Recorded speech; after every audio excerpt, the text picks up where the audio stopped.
1975, about June, and time to graduate from high school. Failed one class. Actually, barely made it out of one other that was almost a failure. It's third year English that I had to take in my fourth year because I hated the class.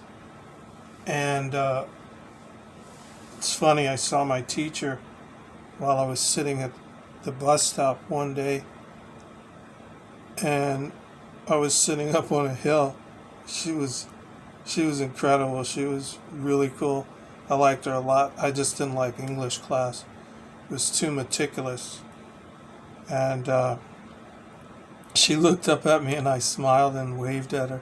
She said if I had a rock, I'd throw it. I just started laughing because a lot of my teachers saw great things in me that I didn't see in myself because of the way that I grew up, and had a hard time reconciling because of the fact that when you're constantly abused and bullied and whatnot, you have a low sense of self-worth. So I had to go to summer school for government, of all things, and I think I got a C in the class, and so I didn't get to walk across the stage, get my diploma. They sent my diploma to me in the mail like a year later in '76.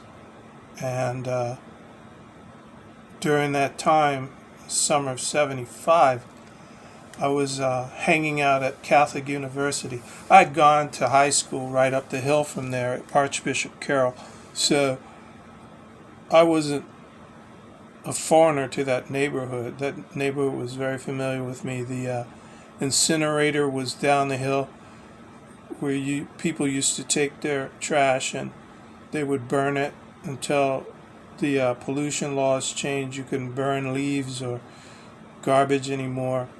And down by the railroad tracks, all the kids raced their muscle cars. So that whole area was very familiar with me.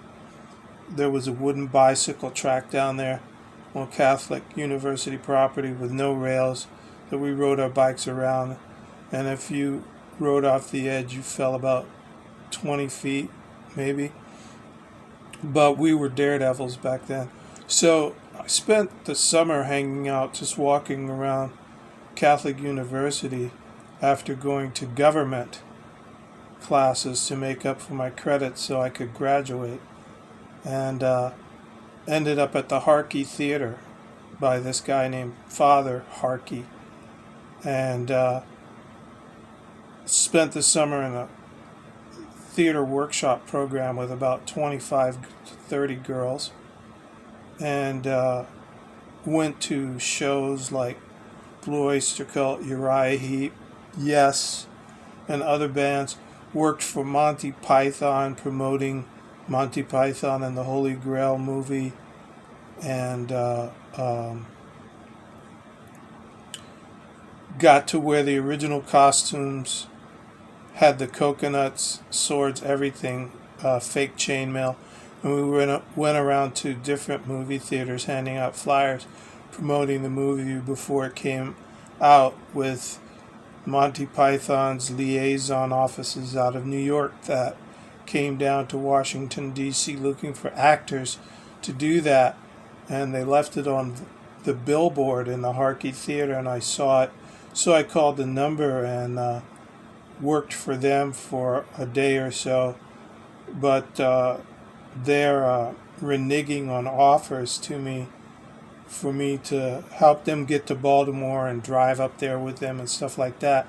Sort of rubbed me the wrong way. So, not being one to hide my feelings, my disgust in their reneging of certain offers showed. And so once we got back, they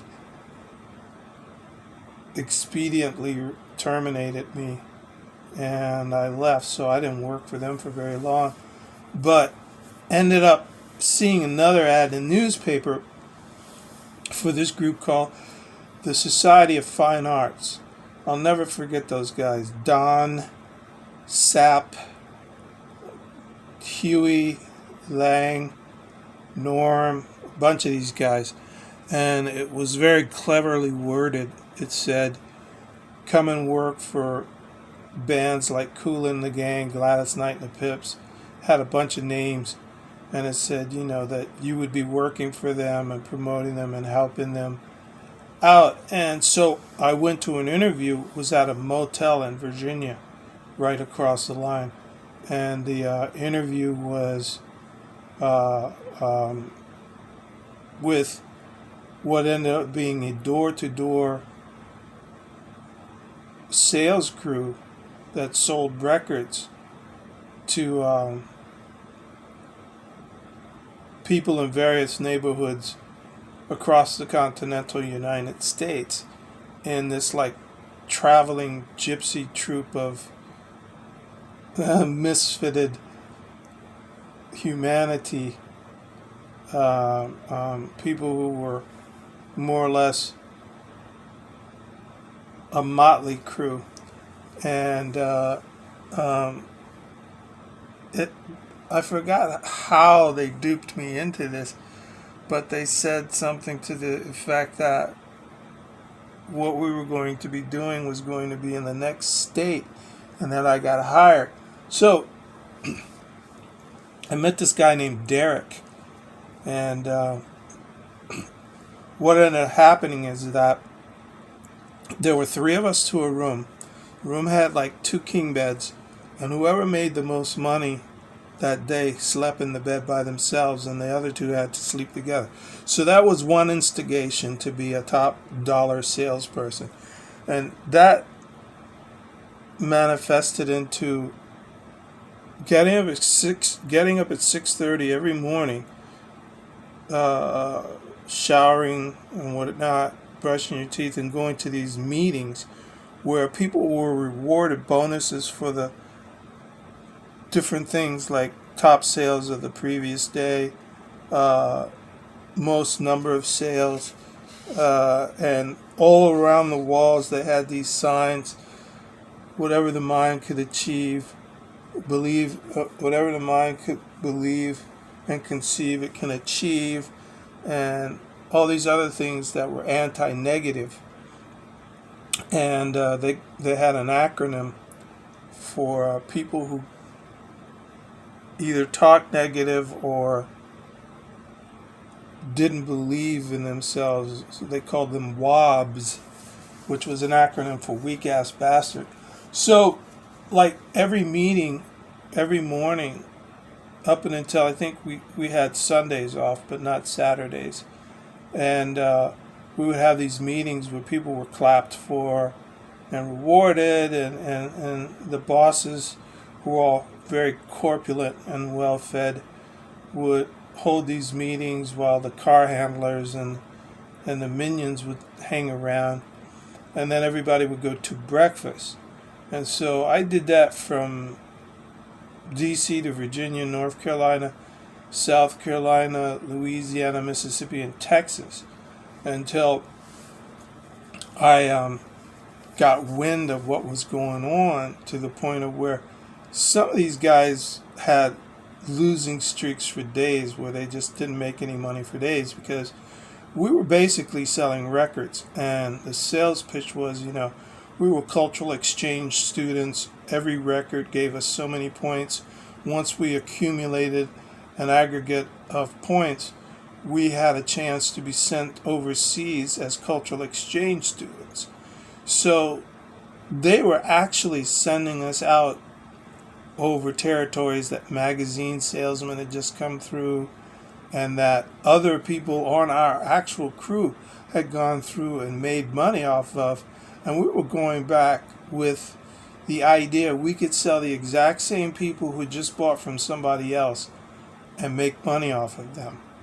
Now, I don't doubt that ideology if you are a high pressure salesman and want to learn how to talk people into doing anything, because that is possible. You can run into someone who just spent $500 and get another $300 out of them, and they just bought something from somebody yesterday. I mean, these quote unquote churches do it all the time. Poor people have no money, and they're saying, God said this and God said that, and send in your money now. People who have actually no money will go out and somehow find the money. So the sales practice works. The spiel works. But of course, if you've got any semblance of human decency, you know that taking advantage of people under those auspices is just wrong. And a lot of us were like living off bare bones sometimes. And I would see guys like at breakfast eating the remnants off of other people's plates and stuff like that because of the fact that they hadn't made any money the day before, so they had no money for lunch or dinner or breakfast. And because there were 3 of us to the room, a large portion of our wages went for paying for the room, and then whatever we had left, we could either bank or utilize however we saw fit. So there were people that actually did make money and were top salespeople because, in my personal opinion, money became the focus and humanity became secondary. And I remember one night, New Year's Eve, we were leaving Miami, Florida, going up to Panama City, which was the next place that we were going to go out and sell. And the car handler, Sap, was falling asleep at the wheel. Sap was a big guy, man. Looked like a grizzly bear. And he had this really good-looking girlfriend. And there were like married couples on the crew. There were 2 pimps with their main girls and stuff like that. There were school kids, ex-military. I mean, a motley crew is being generous, or more or less not even generous, but being mild, like being considerate, considering what we had, because we were all over the place. And our crew was all kinds of people from every walk of life and background. I mean, there were newlyweds on this crew. There was an ex-burlesque dancer and all named Desiree and all these other people. And it was like we were driving up from Miami New Year's Eve. And Sap was falling asleep at the wheel. And I was sitting up in the passenger seat. It was like a 15-passenger van pulling a trailer. And I watched this guy's head tilt down, his eyes closed, and his tongue held between his teeth. And I'm like smacking him on his arm. And I'm like 19 years old, mind you. And I'm like, Sap, wake up. And he's like, I'm not sleeping. And I'm looking at this guy. And I'm like, dude, you're falling asleep. I'm sitting right here looking at you. What, am I lying? And he's like saying to me, I'm not sleeping. And I was like, okay, the next time you fall asleep, I'm going to punch you in your head. So I'm just staring at this guy intently because you're talking about 15 souls in a passenger van, not including him and myself, pulling a trailer, and the trailer and the van are weaving, and if the trailer jackknifes, we're all going upside down. So, he wants to make time and get to the next location on time so that we can get that money. So he can get paid because he's just a car handler. He doesn't have to sell anymore. He's moved up within the ranks. So all he does is take us out to location, drop us off, then come and pick us up at day's end if we've made money. Some people got left out overnight because they didn't make money. And that's when I started looking at this with a wry eye. I was like, are you kidding me, man? This is not what I signed up for. So he starts going to sleep again, and I punched this dude, just like I told him I was. And he's like, I'm not pulling over. I'm like, yeah, you are too. He says, I'm not pulling over. If you're going to drive, you're going to have to take the wheel from me while we're moving. I couldn't believe this. So I literally had to stand up, stand over this guy's lap while he scooted out from underneath of me, make sure that we didn't crash by holding the wheel, and put my foot on the gas once I sat down and buckled myself back in. And I put this guy in the passenger seat, and he was gone, just like that, snoring and everything. So I drove this van into Panama City. Very well could have saved all these people's lives, but this is the way I was living at 19, having just graduated from high school after spending the whole summer in government and working for Monty Python and summer theater workshop program at Catholic University with like 25. These girls weren't slouch, man. These were good-looking girls, and I learned that song, Applause, Applause, Applause, and we did these different productions and whatnot, and I was just like a volunteer. I just came in where they were actually in the program, and I just hung out with all these nice ladies, and we got to know each other. One of them and I, Catherine, we could have been an item and had an affair, but she drank a little bit too much for me, and a lot of them thanked me when we met for not taking advantage of her, because I was raised to be decent in a decent family full of women. I was used to being around women. They were my friends. They were my companions. They were my confidants. So I wasn't, cutthroat, trying to sleep with everything in God's creation and whatnot. I was really friends with a lot of these ladies. And so my summer was spent on the road till we got to Texas, and they wanted to leave me out overnight because I hadn't made money for several days, and I didn't make any that day. And they said, well, you're not coming in the car to go back to the motel. And I said, that's all right, I'll get back my own way. And I had learned the territory. We were in Dallas and Houston and whatnot, so I knew how to get back to the hotel.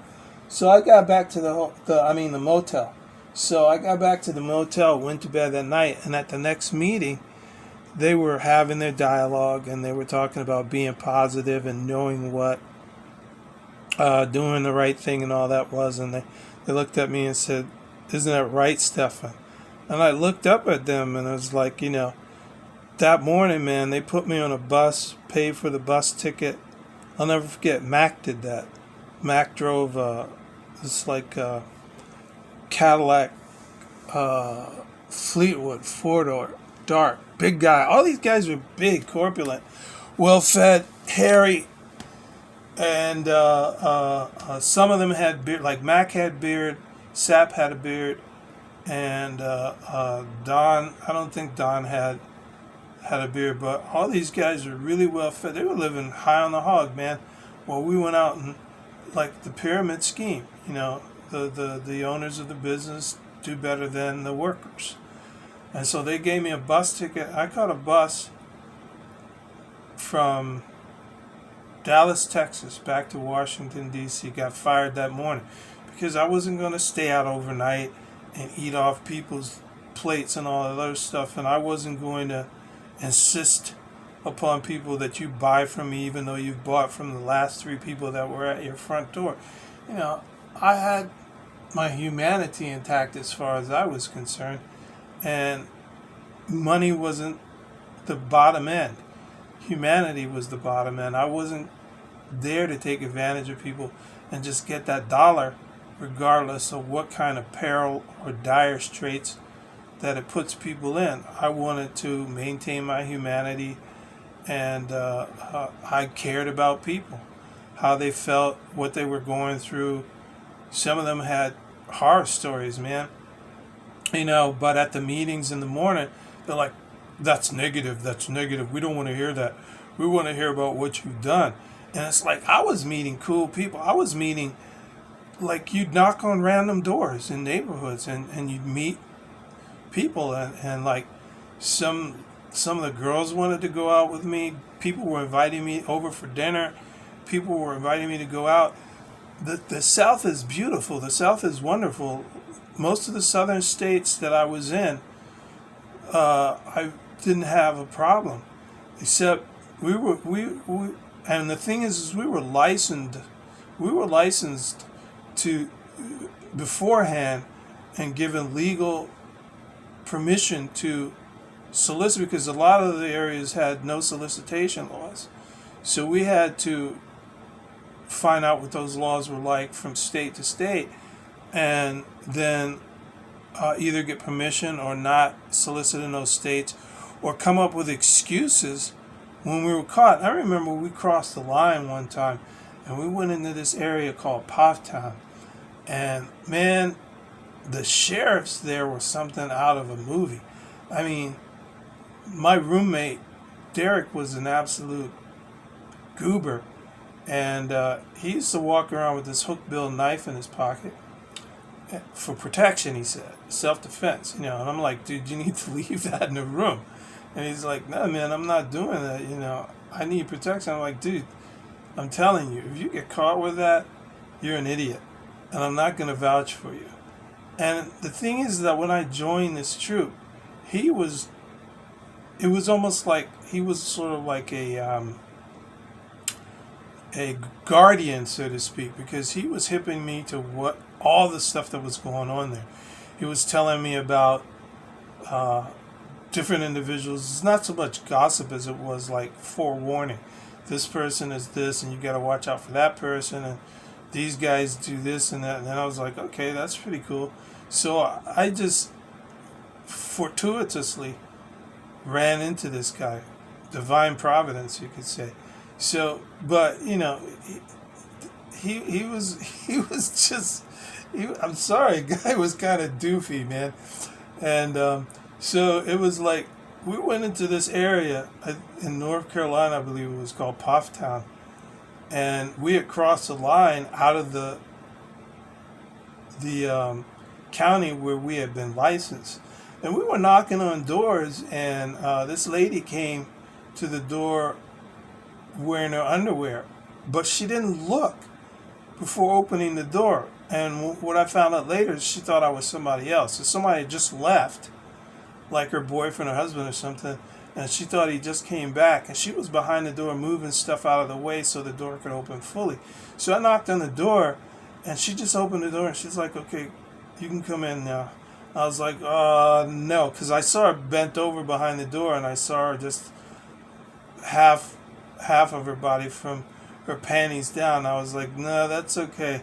And I introduced myself and stuck my hand on the door, and she stood up real fast and looked at me, and she slammed the door because I wasn't who she expected.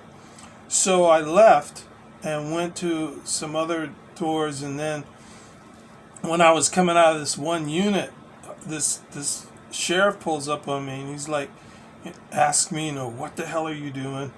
And I'm like, I gave him my spiel. I was like, hi, and I introduced myself, and I'm from the Society of Fine Arts. I'm just going around talking to your neighbors. This is that and the other. And he's like, really? And he's like, are you with this other guy? And I was like, what other guy?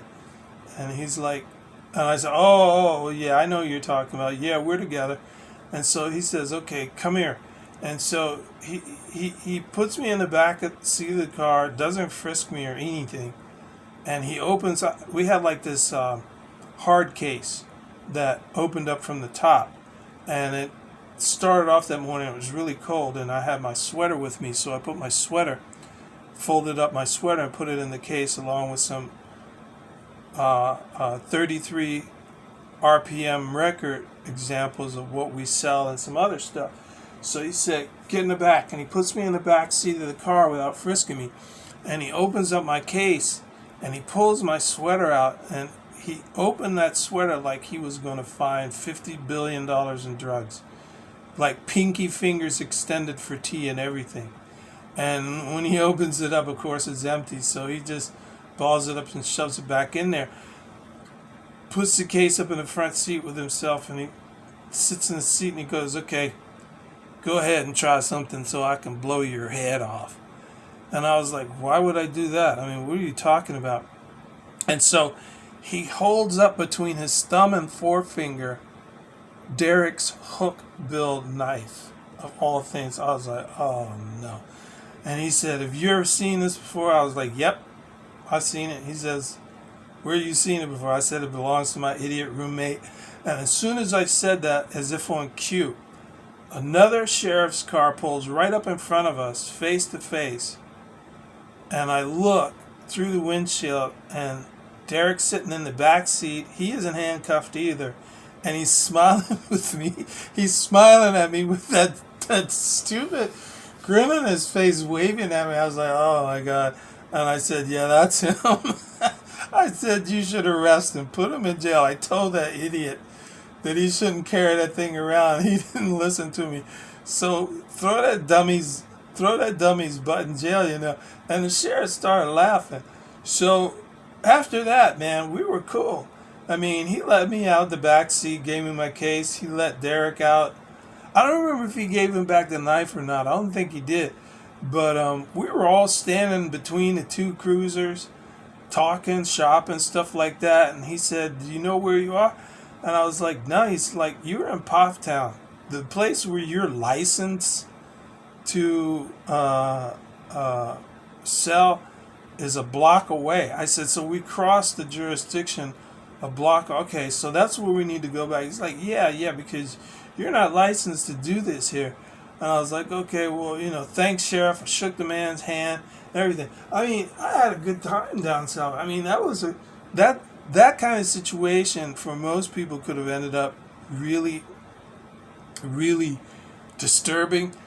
But we handled it like professionals. We were kids. I mean, we didn't mean no harm, and they could tell that. They were professionals. They know the difference between a criminal and a citizen, it seems. But I'm telling you, man, in places like Miami, I had a cop pick me up, real dark skinned, driving a cruiser, eating his McDonald's, put me up in the front seat, and he drove up because he said we weren't legally allowed to sell in Miami, in this neighborhood we were in. He said, I'm getting you guys out of here. And another guy I knew was walking down the street. He walked with like a pimp in his step. And this guy was grumbling under his breath, look at this MFSOB walking down the street like he owns these streets. I own these streets. And I was like, oh my God, are you kidding me? And it's like, he got out the car and he's like, come here. And all of a sudden, that pimp in his step just died. I think his name was Anthony or something. He put him in the back seat, drove us out of the neighborhood, man, and made us leave.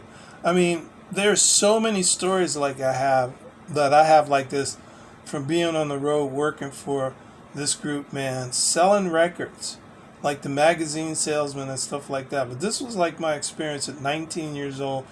It was my first chance to get really far out of state, and I got to spend time in North Carolina, South Carolina, Georgia, Florida, Louisiana, Mississippi, and Texas. But I had a good time and learned a lot about people, about sales, about scams and stuff like that, and got to meet some really nice people. There's a lot more to this. I mean, we had like one of the motel rooms in, I think it was Raleigh, North Carolina, caught on fire, and we got run out of the neighborhood when this guy named Frank was flirting with this guy's wife, who told him her husband wasn't home, and he was like, oh, I don't think he'll mind if you let me in and buy some of these records. And Frank was just a lech, man. He was girl crazy. So the guy was standing behind the door listening to him, and came out, and I mean, this dude was red in the face, and he chased us out the neighborhood with his hand behind him like he had a pistol or something. And so we got picked up by Norm. Norm had this like 1964 white Cadillac convertible with a red interior, and he used to drop us off in that thing, man. That car was awesome. Most of these guys love their Cadillacs, man, you know, and that's how we went around the States. That was summer of 1975. I spent that summer going to Catholic University in the fall. I spent the fall in North Carolina. It was beautiful in the fall. Winston-Salem, Durham, Raleigh, near the college and stuff like that. And it was a great adventure. It was a great experience. Got a lot of great stories from being on the road, but got fired in Houston, Texas, where it rained. Snowed on one side of the street and 100 degrees on the other side of the street. Then the next day it's like 100 degrees. Then the next day it's like 32. Texas was one of the weirdest places I've ever been in my life. But that's where I got terminated, because I wasn't staying out all night to make money until I made my daily quota, and then get back to the motel on my own, or get picked up on my own in the morning and go back out and work all day. That wasn't going to happen. And that's where I put my foot down and took care of myself and made it back to D.C. And after I got back to Washington, D.C., just went back to working.